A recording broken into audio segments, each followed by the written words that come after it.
ప్రియమైన దేవుని బిడ్డలారా, యేసయ్య నామములో హృదయ అంతరంగం నుంచి మీకు శుభవందనాలండి. ఇర్మియా ప్రవక్త గ్రంథం 30వ అధ్యాయం 16వ వాక్యాన్ని చదువుకుని ఈ రోజు కొరకు మనము ప్రార్థన చేద్దాం. నిన్ను మృంగు వారందరూ మృంగివేయబడుదురు, నిన్ను బాధించు వారందరూ ఎవడునూ తప్పకుండా చెరలోనికి పోదురు. నిన్ను దోచుకుని వారు దోపుడు సొమ్మగుదురు, నిన్ను అపహరించు వారందరినీ దోపుడు సొమ్ముగా అప్పగించెదను. అవును ప్రియమైన దేవుని బిడ్డలారా, ఈ దేవుని వాగ్దానం చూడండి. ఎన్నుకొనబడిన దేవుని ప్రజలైన ఇజ్రాయేలు ప్రజలకు ఇచ్చినటువంటి దేవుని వాగ్దానం ఇది.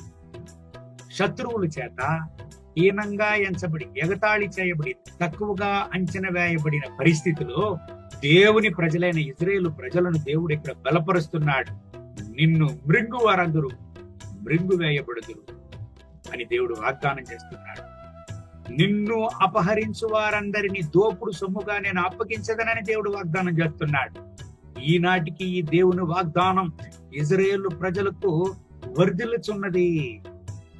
అవునండి, అనేక సంవత్సరాలుగా దేవుని ప్రజలైన ఇజ్రాయేలు ప్రజలు బాధింపబడిన, ఇజ్రాయేలు ప్రజలు అనేక పోరాటాలను, ఉపద్రవాలను అనుభవించిన దేవుడు మాత్రం వాళ్ళని బలపరుస్తూ, హెచ్చిస్తూ, ఆశీర్వదిస్తూనే ఉన్నాడు.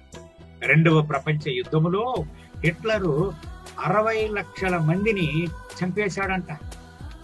అంటే దేవుని బిడ్డలారా, అంతటితో ఆ యూద సంతతి పోయినది, నశింపబడిపోయినది అని అందరూ అనుకున్నారు. లేదండి, ఈనాటికి చూసిన ఈ ప్రపంచంలోనే ఆశీర్వదింపబడిన దేవుని ప్రజలుగా వాళ్ళను దేవుడు సాక్ష్యంగా నిలిపి ఉన్నాడు. అవును దేవుని బిడ్డలారా, కారణమేమండి? దేవుని యొక్క వాగ్దానపు యొక్క శక్తి. అదే అండి, ఈ ఉదయకాల సమయంలో ఈ దేవుని వాగ్దానాన్ని మీరు ఉంటున్నారు. మీరు దేవుని చేత అంగీకరింపబడిన వారా? దేవుని చేత ఎన్నుకొనబడిన వారా? అయితే మీరు దేవుని వాగ్దానానికి సొంతము. ఈ వాగ్దానం మీకును సొంతమండి.